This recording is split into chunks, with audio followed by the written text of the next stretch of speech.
Hi, everybody. It's Kay, and welcome to Black Readers Con. I am here with my co host, Summer Reads Romance, and we have two great guests this evening. We have Alicia, Pretty Brown Eye Reader, and we have Tiffany, TV the writer. Yes, Miss Tiffany Richardson. Glad to have you both here with us today. So, tonight we are going to share our love of poetry and prose and writing our favorite poets and just talk a little bit about reading. You know how we do here on Black Readers Con. So, for those of you who don't know, Black Readers Con is having another great conference. So in October of this year, the 28th through the 30th, we will have a conference both in New York and virtual. So if you can't attend in person, please join us virtually for the conference. We'd be so excited to have you. Also, make sure that you follow Black Readers Con across all social media. That way, you don't miss any live events we have, including events like this one that we have across social media, 8 p.m. Eastern, Instagram, Twitter, here on Facebook and YouTube.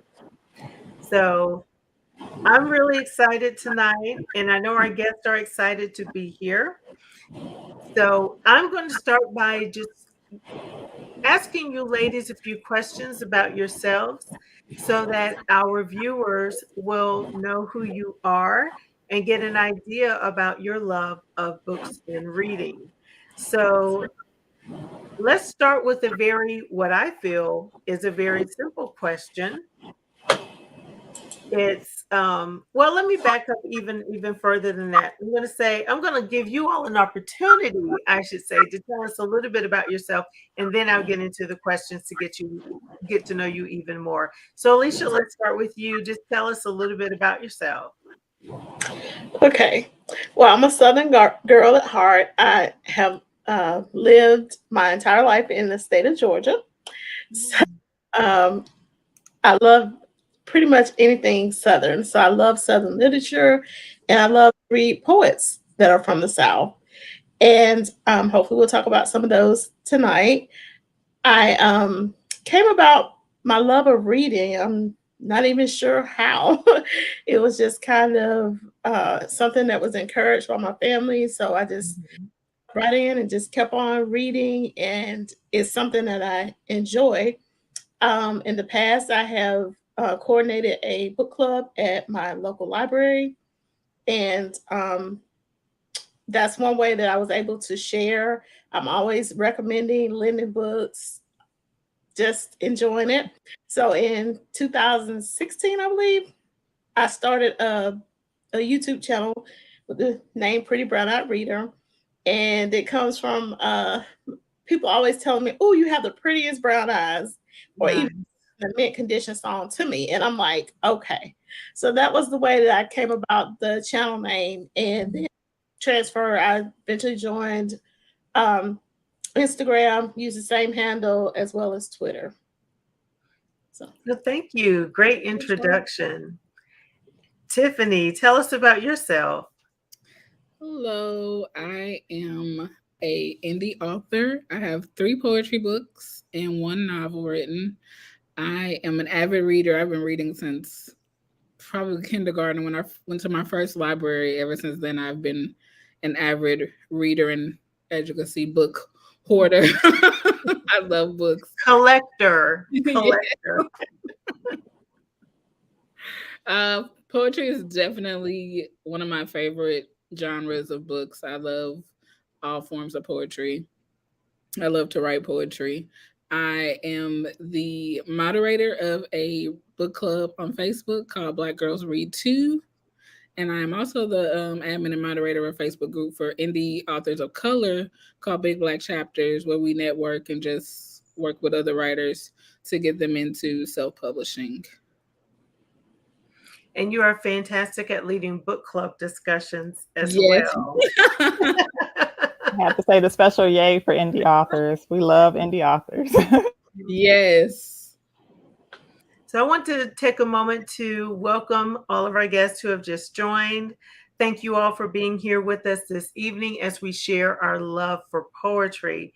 And we have two women who I know are going to bring it tonight with their recommendations of poetry, poetry that they share with us that they may have written themselves or that their favorite poets that they love to read. So I'm really, really excited about tonight. I have a stack of books over here to share some poems with you tonight. So right now, we're taking some time to get to know our guests a little better, Alicia and Tiffany. So, Alicia, let me ask you this. What makes you recommend a book to someone else? Well, you and I, we have a page count issue. If it's on the shorter side and it's something that's not going to consume people's time to the point that it feels like a job, I generally will recommend as a writer who writes in a manner that I'm not used to reading. I recommend it just so other people can try, and especially someone that is not well known, because we have a lot of authors that just haven't gotten the recognition. So especially if it's someone that hasn't gotten a whole lot of publicity. Mm-hmm. And you are I feel you're a very honest and fair reviewer. Right. I like to read your reviews because I know that you're just going to give it to us straight, and say, well, the story was okay. The main character was a bit whiny, selfish. The writing wasn't all that great, or whatever it is. You're just very fair and honest about it. You do not say, I like a book just because it's popular, because everyone else says that they like it. And that's No. one thing I do like about your reviews. Yes. So, Tiffany, let me ask you this. Tell me a little bit about your reading atmosphere when you're at home. What is that like for you? I know some people, you see them on Bookstagram, they might be lighting a candle or whatever they're doing. Tell us what you do. I'm a open up a book and read it anywhere type of person. In my bed, on the couch, in the tub, at the kitchen table, wherever, on my phone. I have my apps. I will read anywhere. My preferred environment is definitely like in a bubble bath with my wine and my candle and just chilling and soaking for a little while, reading my book. Or in my office on my little Papasan chair with some coffee or something. But definitely, I will read anywhere in the middle of a party.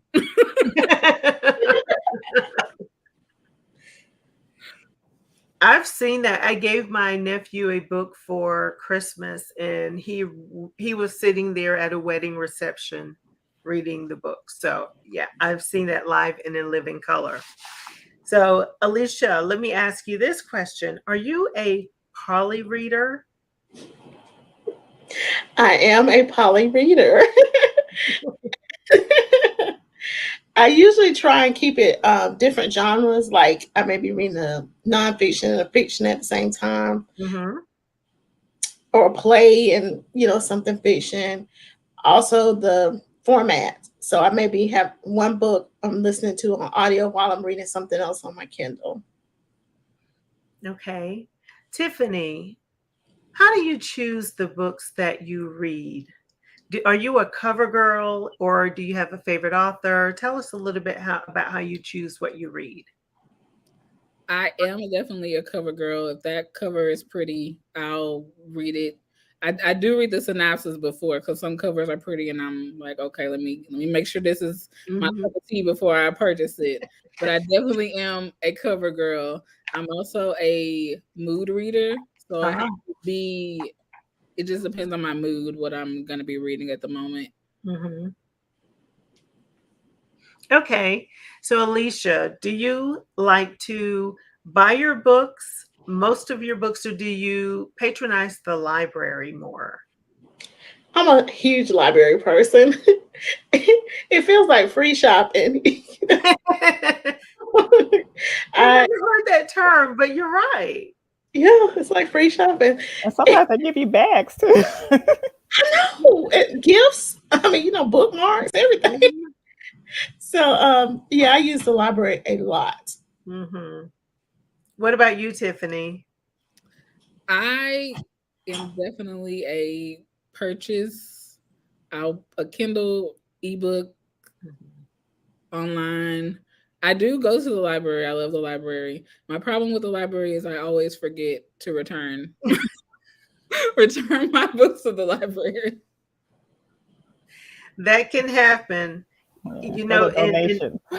Yes, the good news is that some of the libraries have started waiving those fines, so that's a good thing. I hope your library does. I'm gonna have to hit mine up and see. Yeah, I've heard they've received a lot more books back since they lifted the fine. Okay. Alicia, do you remember who taught you how to read? My mom would say it was 321 Contact and Sesame Street. Uh, but I actually didn't know how to read before I got to kindergarten and Uh-huh. Head Start. So I'm thinking it was the combination of the PBS ch- um, programming, Mhm. Head Start program, as well as my grandmother. She read the paper and the Bible every day. So I would also sit between her legs while she was reading too. So it was a mixture of all that. Mhm. Yeah. Huh. I love Sesame Street as a child. I don't know about anybody else, but that was like it for me. You know, Mm-hmm. Sesame Street was my Young and the Restless. Yeah, I had the Hey, album Vern and and everything. Vern. So, Tiffany, let me ask you this. Now you're sitting in front of a bookcase. So, how extensive is your home library? It's pretty. Yeah, it's pretty big. If you had Let's to see. estimate the, And all that up there. do you know how many books you have? If you were to just estimate print copy and ebook. Oh, including you. Oh, maybe like 1,000. Mm, that doesn't surprise me about you. That doesn't surprise me at all. They give away free ebooks, so They do. They do. it's hard not to download. I've downloaded like 50 Yes. books. I read like three of Or them. they always have those sales for like 199, 299. Now is oh, what was I going to ask you? I just drew a blank. So you have an extensive library. Most of the books are Definitely gonna be fiction. Um, okay. yes, I do have probably more ebooks than physical books. Okay. What's your favorite genre? Poetry and in fiction, it's gonna be mystery or horror. Okay. Okay. So Alicia, now I know you said that you are a poly reader. Are you a solitary reader or do you like or enjoy buddy reads or group reads?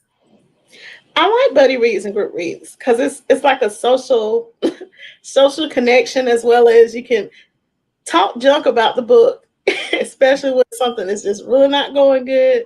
Yeah. Like finished two buddy reads this past week, so I was like, yeah, I could get in there and talk about what we read.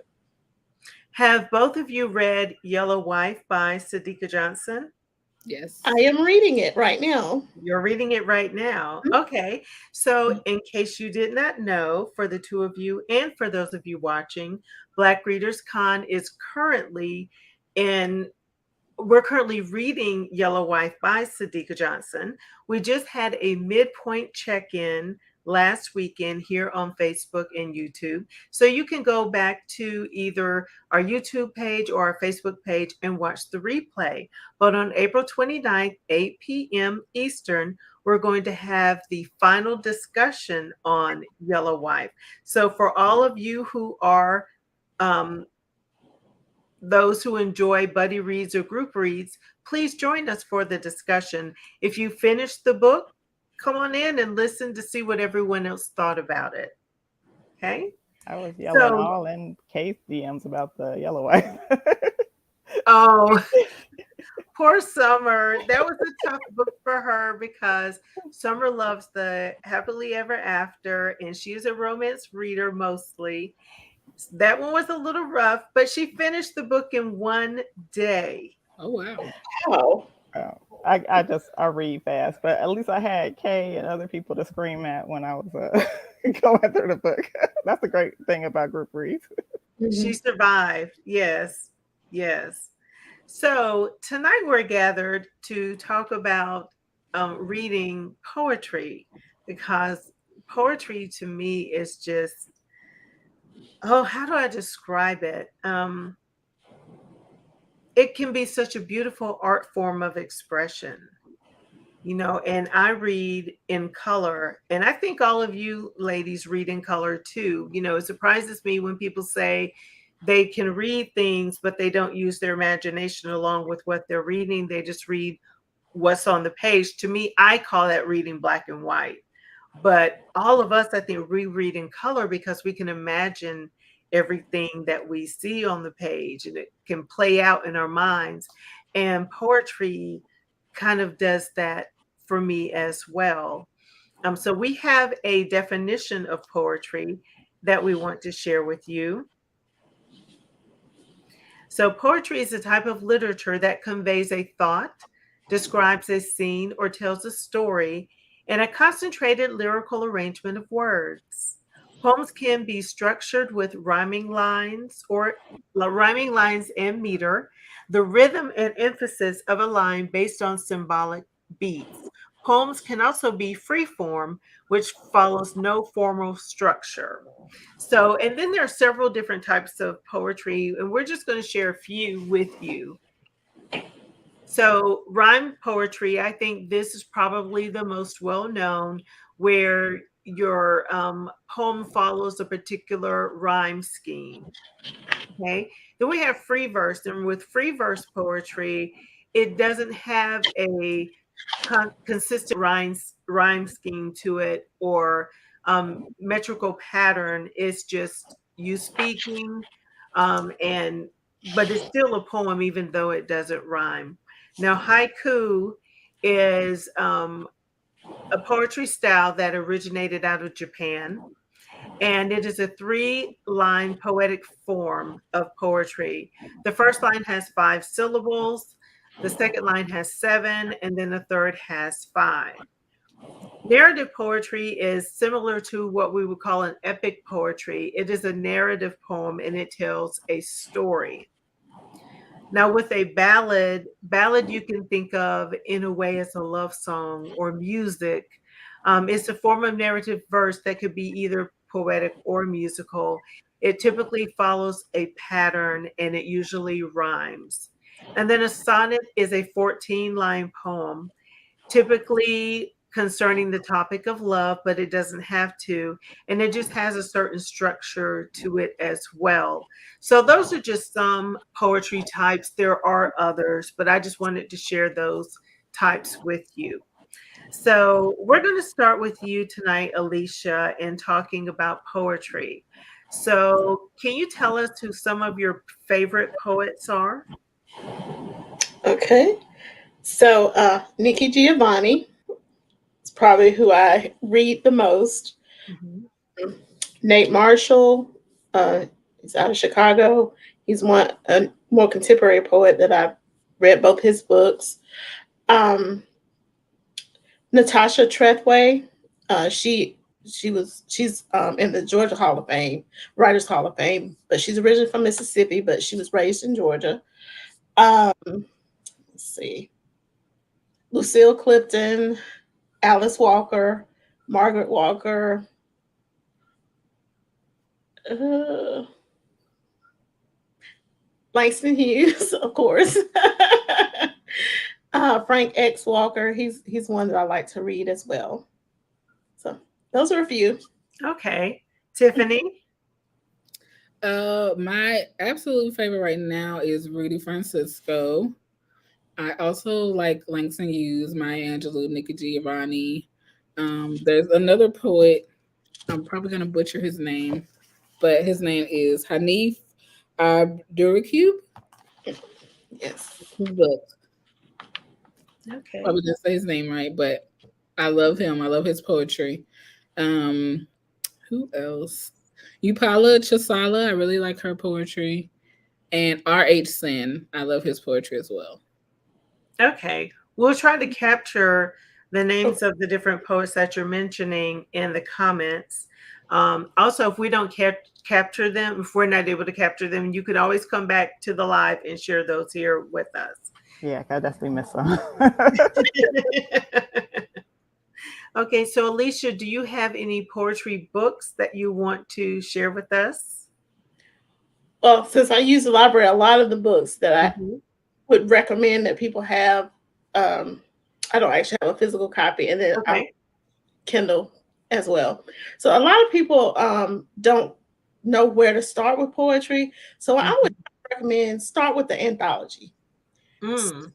Um, an anthology that came out a couple of years ago was African American Poetry 250 Years of Struggle and Song. And it was edited by Kevin Young, who is also a poet. And that one captures a wide breadth of Black poetry writers from, Mhm. we tend to think of Phillis Wheatley as being the first Black poet, but he actually has some poems in there that predate her. Oh. I would encourage anybody that was really interested in Black poets to get that collection or the vintage book of African American poetry. And that one is edited by Michael Harper. And those two give, um, so you're seeing over 250 years worth of poetry and Mhm. an idea of all the different poets. And you can just, go get their individual collections after you read a couple of poems from the poets. That that is great advice. That is really good advice. I didn't think about that because in my mind I go straight to, oh, let me tell you about, and then start Yeah. naming poets. But an anthology is a great way to get to know a lot of different poets at once. Hmm. That's a great recommendation. So I know that I mentioned earlier you've been sharing poetry on your YouTube page. Hmm. And can you tell us about some of those poets that you've shared so far this month for National Poetry Month? Well, they've been poets that I've read over the past year. Mhm. All those did come out. I found their poems through anthologies. So I did finish a great anthology of Southern poets. That one's called Gracious. And it just incorporated so many. So a lot of those poems that I'm reading this year came from that anthology. Okay. Anthology is edited by John Poch, Poch. Okay. All Hmm. right. I think Summer's going to capture that for us, Yeah. so we can go back Okay. and check that out. What Yeah. about what about you, Tiffany? I, like you, have a whole stack over here. So I mentioned Rudy Mhm. Francisco. Helium. I have this book in. Hold on. I have this copy. I have the limited edition copy. I have it in ebook. I have this book everywhere. I love this book. And this one, yeah, I got this one signed by him once. So I love, love, love Rudy Francisco. And after I read his latest book, I was like in tears and I emailed him and I was like, this is the best book ever. I can't wait for your next one. Oh, so what is it about his poetry that struck you that way? Um, he just very self-aware. I love it's not so personal that you can't relate, but he's very transparent and he's very self-aware of his faults or like just things that he's going through in his life, and it really Mhm. resonates. And I love the type of metaphors that he used. Some of his poetry, like one of my favorite poems by him is called Again, and he just references like so many different things and like Greek mythology, which is one of my favorite types of stories to read. So I Mhm. really love his poetry, and he also does a lot of it's not stand up, but live spoken word poetry. Okay, I yeah. really like to watch him do spoken word as well. And then I also have, we talked about me being a cover girl.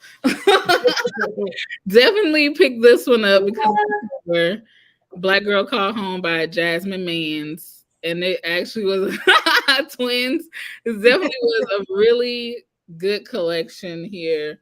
And then this one by Ebony Stewart, who is actually from my hometown of Houston, Texas.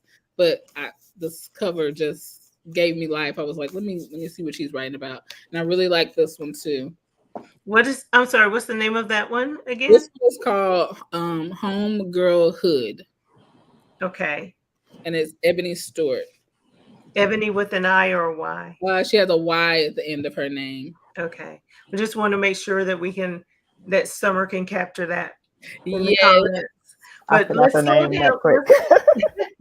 Let's slow down just for a second there, Tiffany, because you brought up something that makes a great point. As someone who reads poetry and writes poetry, I read and write poetry as well. Not everyone who writes poetry is a spoken word artist and a slam poet, which is one of the reasons our event next Saturday, April 30th, 8 p.m. Eastern, here on Facebook and YouTube, is called a poetry party instead of a poetry slam, because not everyone is a slam poet. When you sit and write poetry, are you thinking about how it will be spoken or how it will be read? I am always thinking of how it will be read because I am far too introverted to ever get up in front of a group of people and memorize a poem and read it out loud. It's one of my goals to eventually get there, but my memorization right now, I definitely have to read whatever I wrote. I have never performed any of my poetry without the paper in my hand. Yes. Not that I can recall. Because even if I try to remember it, I get nervous. I get so nervous and I get stage fright and I get up Yes. there and I'm like, you get tongue tied and everything. And so when I sit and write poetry, I'm not thinking about how it will be spoken. I'm thinking about how it will be read. So, but then again, at the same time, I do in my mind know where um how do I put it? The Emphasis. situations will be, in certain things that I write. I know to hit those points, but I just really write for it to be read. Mm-hmm. But yeah, there's some fantastic people out there who not only write their poetry, but read their poetry out loud. And one of those people is Bridget Bianca. And this is her book, Be Trouble. And I recently purchased this book because I just found her on Instagram not too long ago. And I was so mad at my algorithm for not showing me this woman before. But her poems, whew, I love them. And I'm going to read something out of this book tonight. But I love her work, but I love listening to her read her poetry aloud. So, yeah, but you made a great point. So I wanted to make sure to pause and reflect on that. So thank you. And for those of you watching, I just wanted, because some of you may know and some of you may not know, that all of us who write poetry don't want to get up there on that stage behind that microphone reciting our poetry in front of a big crowd. It's terrifying. And Okay, Like Erica Badu says, you're sensitive about your ish. You're sensitive. yeah, yeah. I mean, I thank God I've never been booed off the stage, but it was. Let me tell you this though, it was so funny. I decided one night I was going to be in a haiku contest. Okay, I wrote my little 20 haiku. I went rolling up on stage. And that little girl set me down. Do you hear me? I did good now. I did good, but her haiku, her poems were so funny. I was on stage just cracking up. I couldn't even read my own stuff, laughing at her. She was really, really good. So I enjoyed it, but Ugh, yeah. Haikus are tough too. Hmm. You mean you have a structure you gotta follow. So Yes. I can understand that. Yes. So I like the comment DL has where she says she was out haikued. Yes, I was, DL. I certainly was. And by the time we were getting toward the end of the contest, I realized I didn't have anything, I didn't have any other haiku. And I was like, well, I'm done. Congratulations. And I went and set my happiness down, and she won. It was great though. It was a lot of fun, but I just enjoy self-expression and the way, poetry can be so different from one person to the next. Every person that gets on the stage can be very different from the one that preceded them. And I love that. Okay. So Tiffany, what else do you have to show us? I have a stack here from R.H. Sin. I don't know if everyone can see that. This one is called She's Strong But She's Tired. And if you're just getting into poetry, I really recommend him because his poems are really short. And like he's known as like an Instagram poet, where he's one of those people who just put their little short form verses on Instagram. And then he has She Just Wants to Forget, Winter Okay. Roses After Fall. And this is actually he wrote this with Robert M. Drake. And then this was his first novel, Whiskey, Words, and a Shovel. And like I said, if you're not really a big poetry reader, and sometimes you feel like it's goes too much in depth or it goes over your head, he's very short-winded and straight to the point. So he's very relatable and easy to understand. Okay. So I want you to go through that stack of books you have by him and find one of those poems you want to read to us tonight. Okay. So Alicia, let me ask you, I know you say you've read a lot of poetry anthologies, and as you're reading the anthologies, do you come across poets that you're like, wow, this one is so good, they really need their own collection?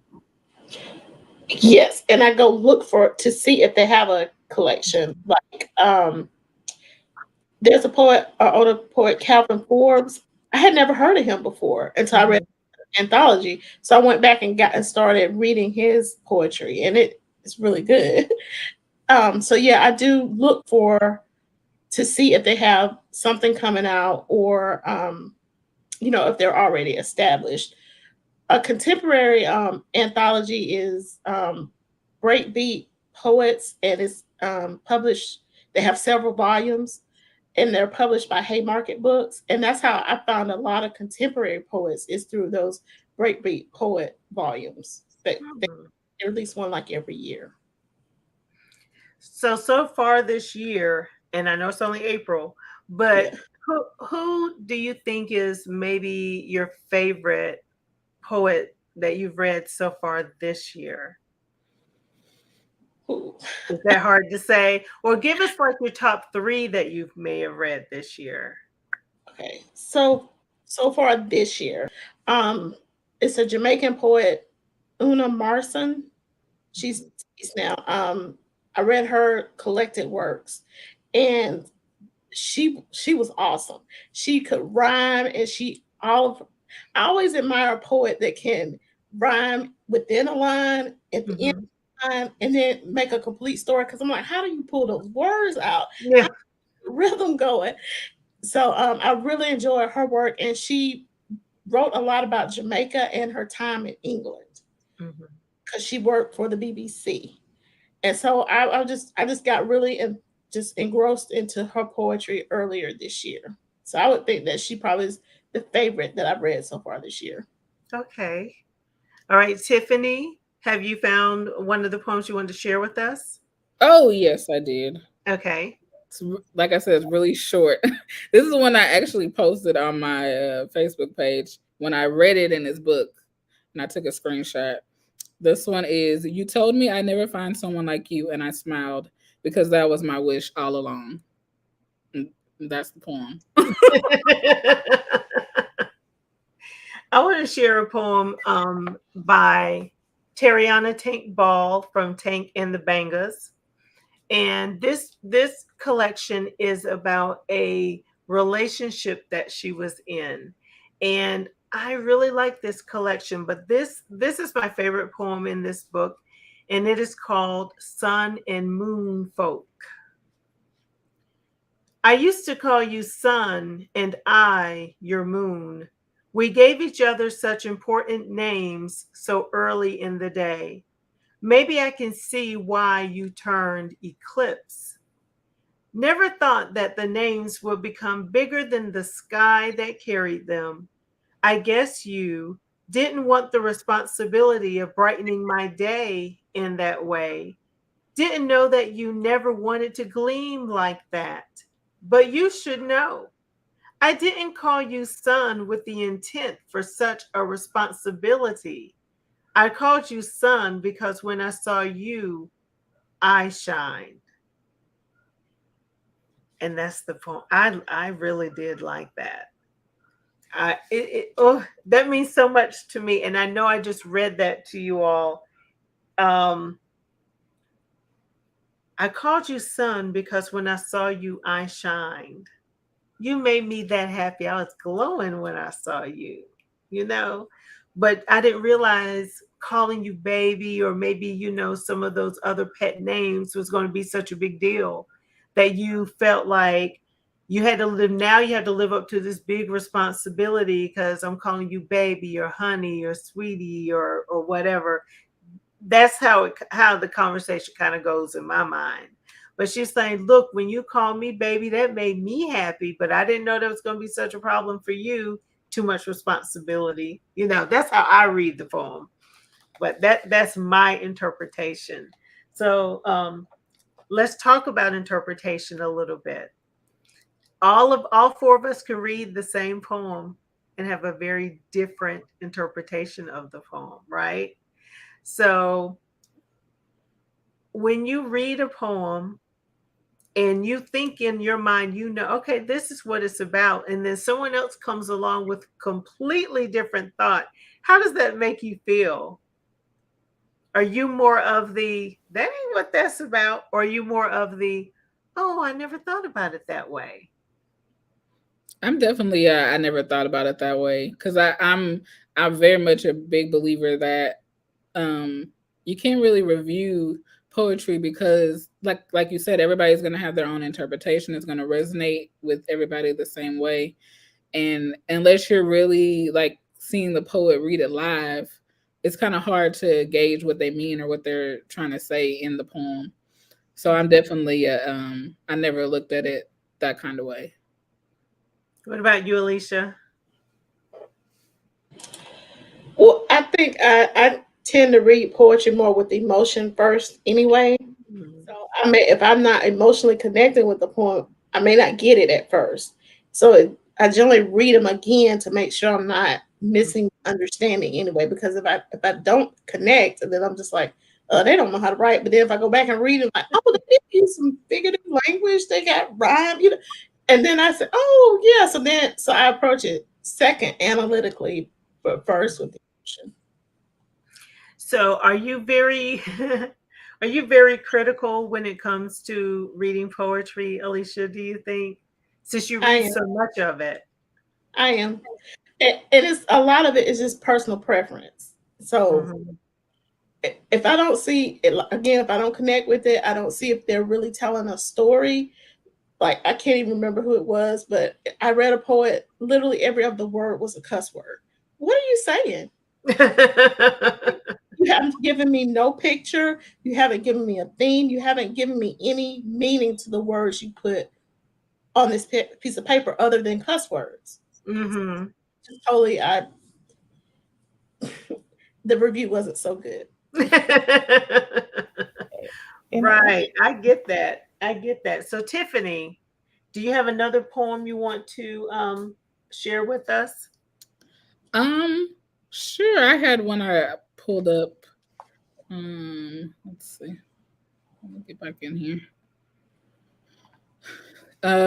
This is actually from my last poetry collection, Sunflowers in Winter, and it's called Sport. I must warn you, I am no good at this game called love. Hand me your heart and I will fumble it as I punt along my self doubt and self deprecating ways toward the goal of overthinking this. I will return the ball back to your court every time because you are the point man. I'll let you call the shots. As the shot clock runs down, so will I run. I'm not ready to be a team player. Don't pull me off the bench. I'm still healing old injuries, and my heart is no longer for sport. Wow. I felt every bit of that. And that's I feel like actually I could have written that. that's in my last poetry collection. Actually, I also commissioned it to indie author named Tanzania Glover, and she has it in her book Wide Open as the intro. Wow, how nice is that? Congratulations. That's Thank you. great. So I was out shopping a few months ago, and I went to a bookstore, Urban Reader Bookstore in Charlotte, North Carolina. And while there, I picked up a few poetry books. And this one, I had never heard of this poet. Her name is Carolyn June Jackson. And her collection is My Poetic Threads Create a Tapestry. And I haven't read the collection yet, but I don't know how. Just skimming through the book, I came upon this poem, and it was so hilarious to me. I said, I have to read this one. It is called Side Piece.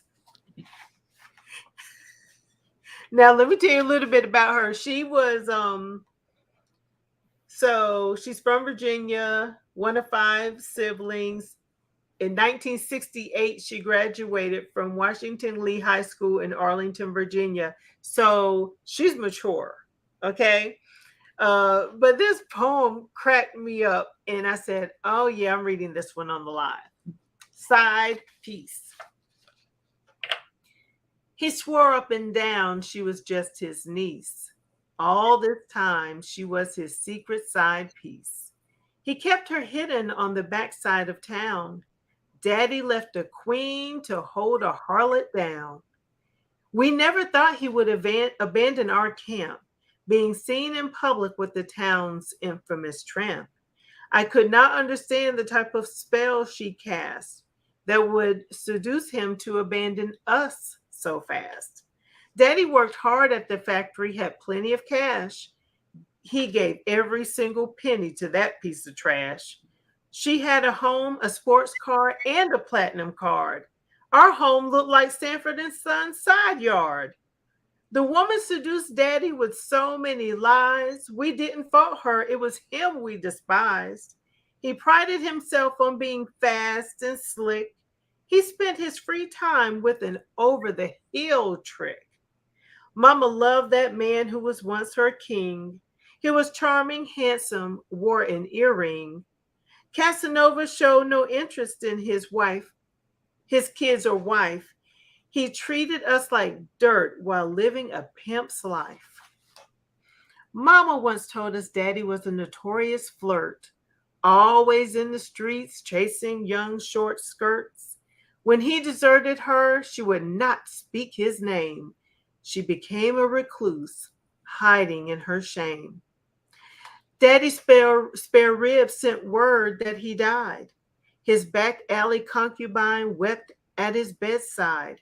No, we didn't mourn him, didn't take it as hard. We still pick at the scabs of our old ugly scars. He broke Mama's heart and her will to live. Only for her sake did I even try to forgive. We were all victims of a multi-train wreck. His employer denied his wife a survivor's check. It has been years since our daddy deserted us. When I see his photo, I look away in disgust. Living with the married man took some nerve. Miss Karma made sure they both got served. And that is My Poetic Threads Cast a Tapestry, Carolyn June Johnson. And that poem is Side Piece. And I just thought that was funny. So I had to share that. His Oh, spare rib. His spare rib. That went off. You called a spare rib before.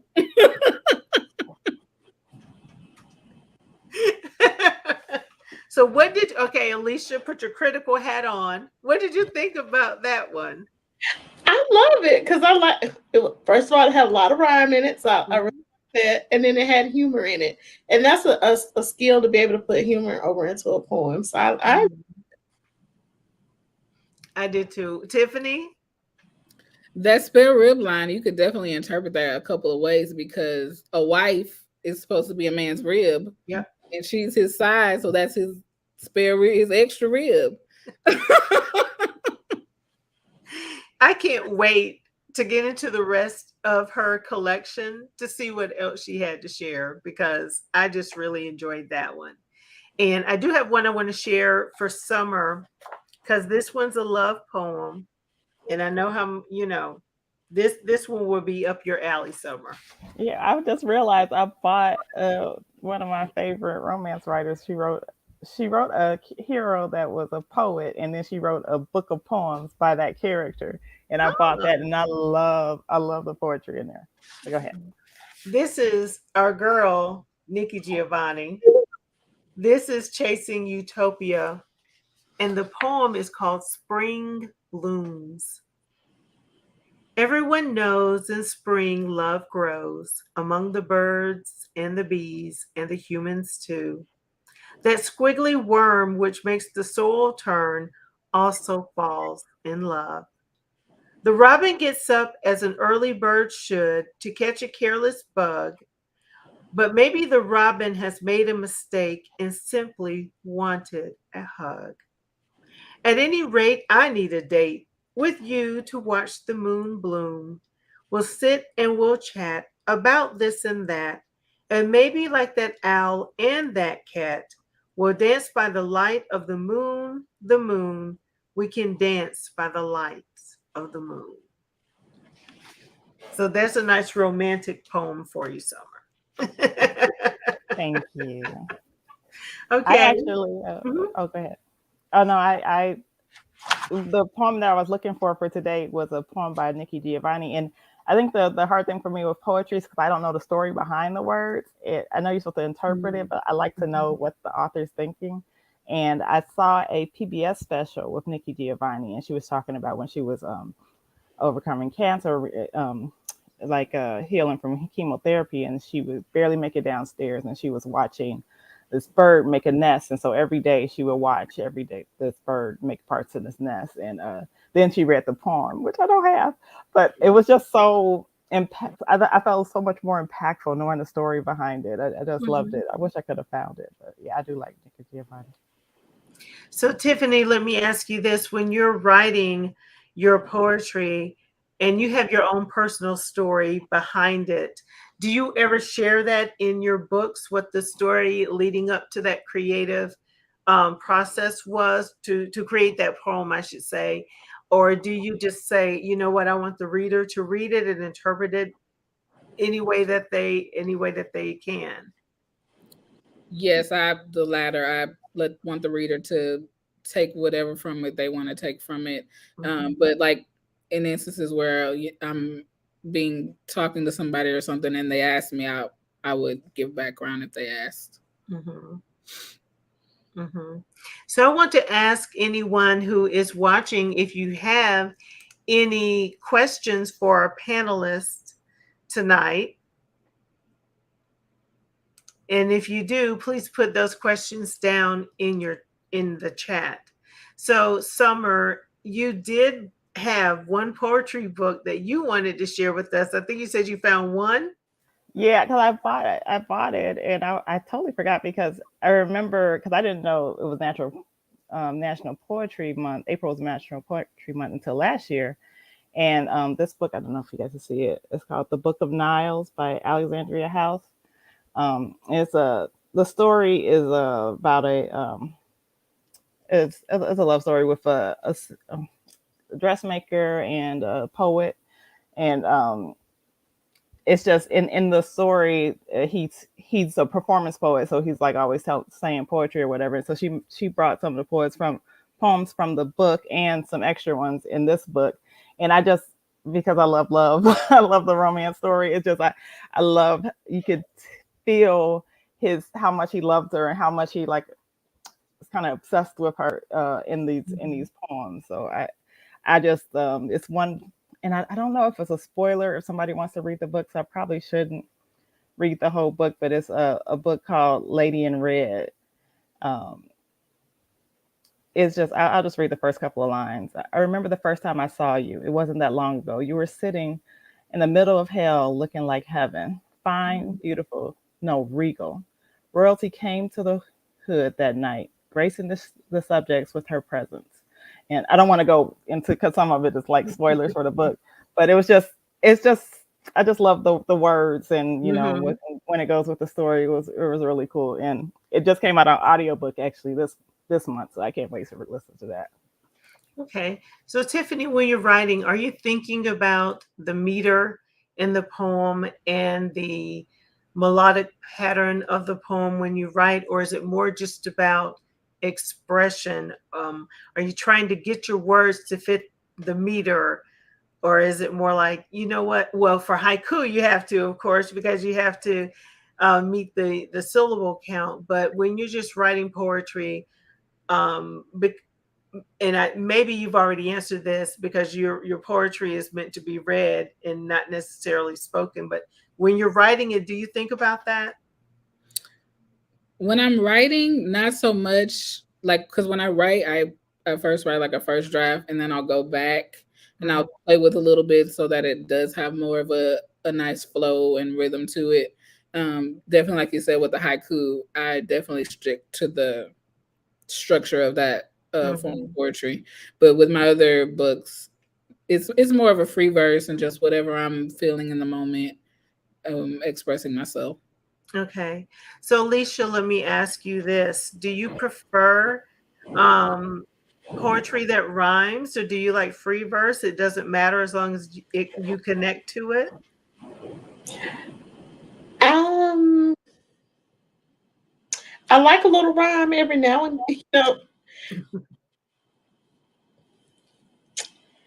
but it's not. I'm not restricted to just having rhyme into it because Mhm. there are other poetic devices that are can be used like repetition, Mhm. imagery, all these other things that are poetic devices and just not rhyme. But I do like it, and if someone can use it creatively, I love that. I once wrote a poem using alliteration, Hmm. and that was one of the hardest things to do because I mean, it's like I'm trying to get everything to fit into this pattern using alliteration Hmm. wasn't exactly easy. But in the end, I was like, oh, okay, this is so bad, but it took some time to really think about how I wanted to structure the poem and everything. But sometimes I do think about the cadence of the poem, but mostly it's emotion. I'm just pouring out emotion, and if it rhymes, it rhymes. If it doesn't, it doesn't. I think most of my poems do rhyme though. I think I follow in most of my poems. I follow the same old boring A B pattern in a lot of my poems. And for people watching who may not know what I mean, is when you're writing a poem, the end word of the first line in the first stanza, you would label it, for example, A. And then the next line, which doesn't rhyme with the first line, the end word doesn't rhyme with the first line, you would label that B. But then the third line, the end of that line, the last word would rhyme with the word that you labeled A, if that makes sense. So it's A, B, A, B, A, B. When you change the end word and it doesn't rhyme with A or B, then that becomes C. And then the next time you change, if it doesn't rhyme with C, it becomes D, unless it rhymes with A or B. And I hope I didn't confuse everybody with that. But so that is the pattern. It's like A, B, A, B. Sometimes then it goes C, D, C, D, E, F, E, F, so on and so forth. but that's kind of how poetry works in terms of creating rhyme. So, Tiffany, did you have any other books you wanted to show us? I do have a few I wanted to share. You're on mute, Tiffany. Yes. Okay. I did have some novels and verse that I pulled. Oh, Mhm. let me see if I've got the same one as you. Go ahead. I have Clap When You Land, Uh-huh. and I enjoyed this book. I would definitely say I enjoyed it better listening to the audiobook because Yeah. again, you got to hear how the author wanted the poetry to be read. And then I have What's that? Muted. That was Clap When You Land by Elizabeth Acevedo. I think that's how you say her name. And then you have Muted. And this is by Tammy Charles.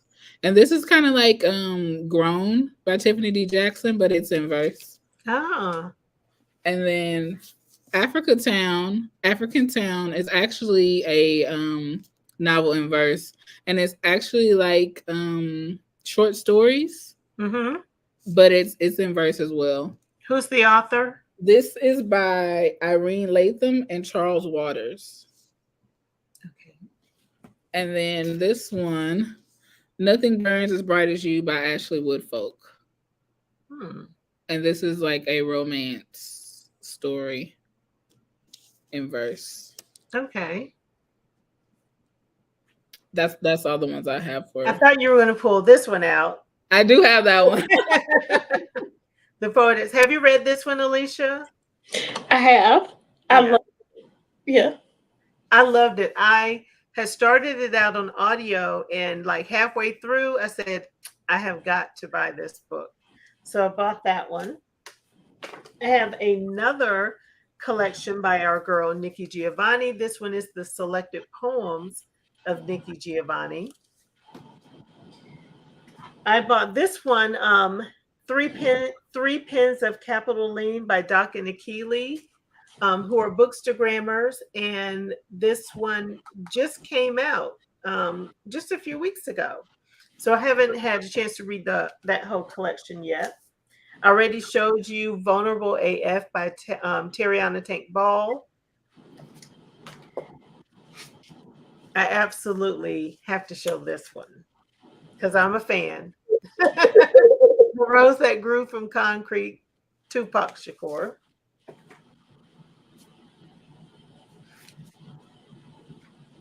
Langston Hughes. We all love Langston Hughes. Let's see what I actually had another Nikki Giovanni. This was My House. And I have this anthology. It is entitled Journey to Tim Book 2, edited by Memphis Vaughn. And I have to say, this is one of my favorites because I'm published in this one. So 3 of my poems are in this book. And I'm going to wait until next week when we have our poetry party to read from this one. But I definitely want to read this poem by Bridget Bianca called in her anthology Be Trouble. Where's the poem? Let's see. It is called Repeating a Lie Don't Make It True. And I'm looking because y'all know I don't cuss. There's one cuss word in it, but I can make my way around it. So, and what I like about her collection, Alicia, is that although there may be some profanity in it, she's telling some great stories, and it's not every other word like the other person you read. Okay, so repeating a lie don't make it true. The Constitution is not the Bible. The amendments are not the commandments.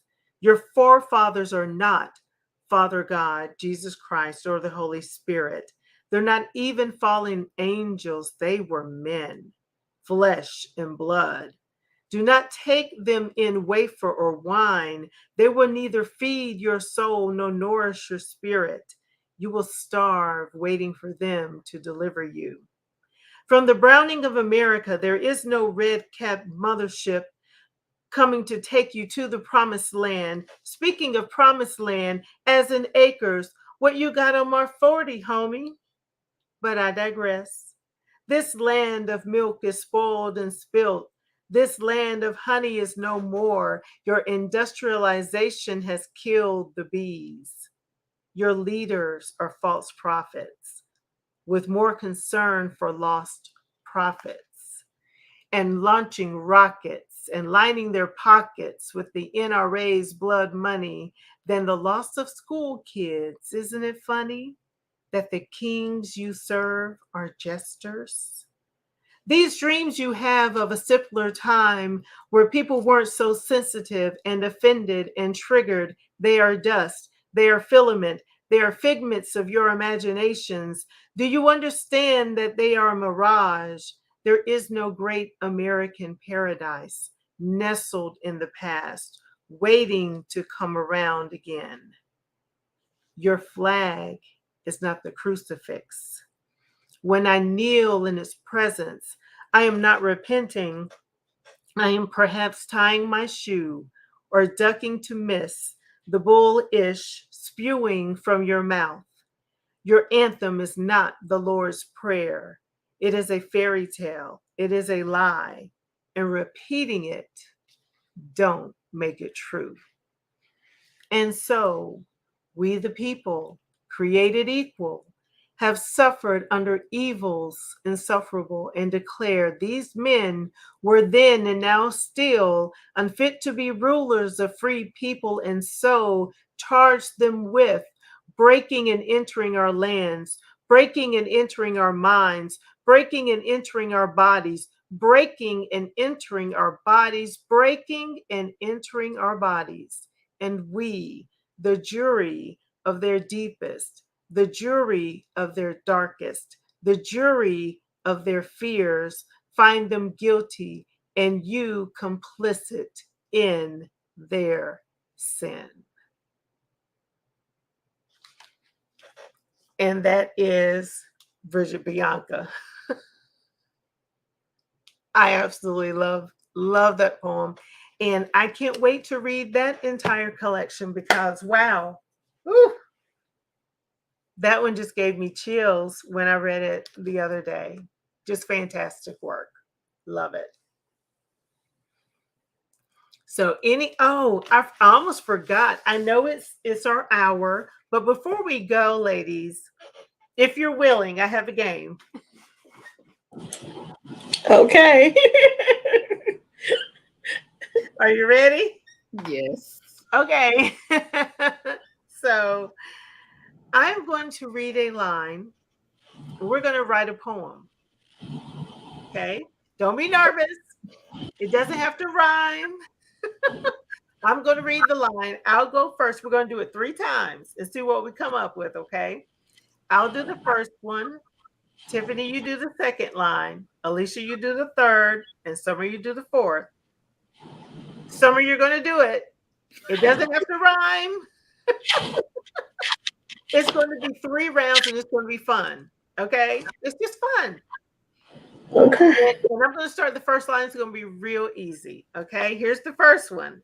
So remember, it's going to be me, then Tiffany, then Alicia, then Summer. Then the next time, Summer will change the order. She's like, I'll go. That don't give me more creativity. Okay. So here's the first round. This one is Hey Baby. Hey baby, let's walk out into the sun. Tiffany.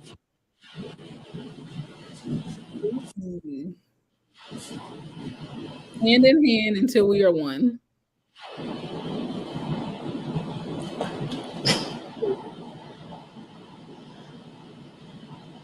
Our lives have just begun. So let's go have fun. See how easy that was? I was like, nobody use fun. Nobody use fun. Okay. Here's the next one, and I think this one's going to be easy too. I turned around. I couldn't believe my eyes. Tiffany. There you were, a wonderful surprise. Stop. I turned around. I turned around. I couldn't believe my eyes. There you were, a wonderful surprise. I felt like I had won a prize. Yay!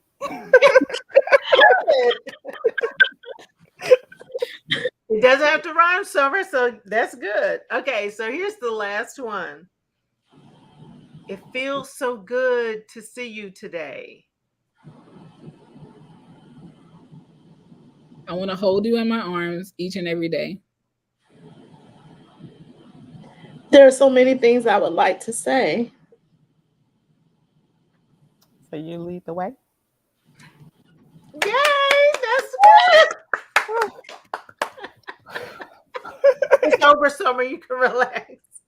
I just thought that would be fun to see how creative we could be and make up a poem off the top of our head. So that was great, ladies. Thank you so much. So before we close, I want to know if you have any other comments, questions, any other books you want to share.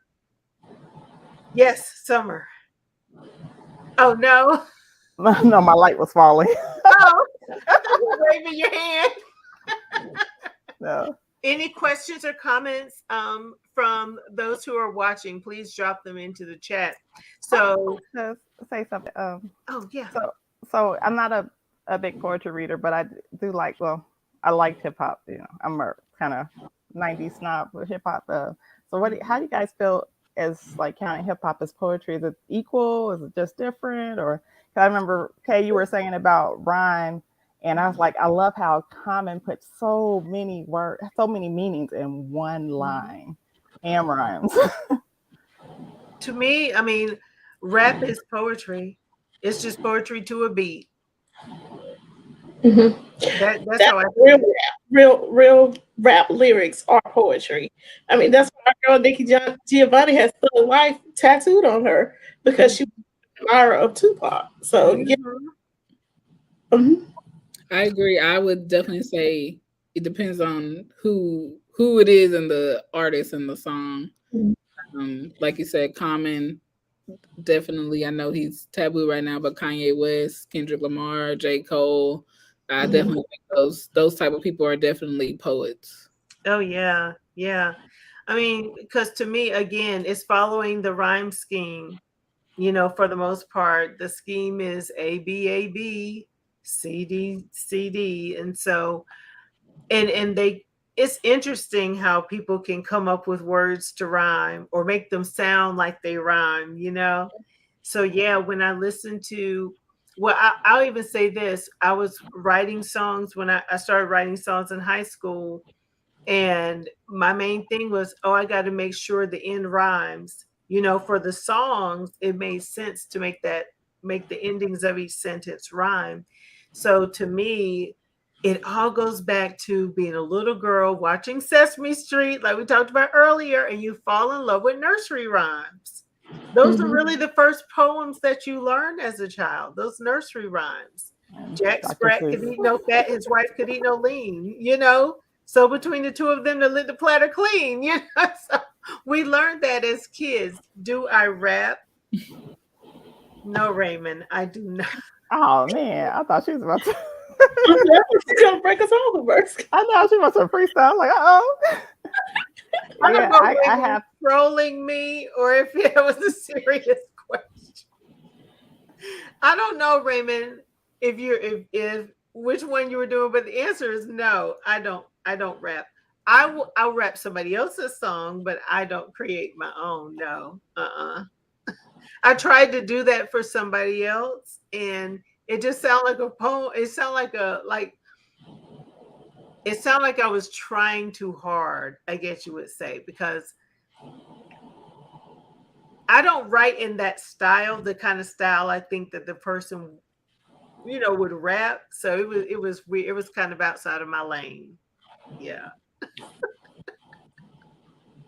But good question, Raymond, I think.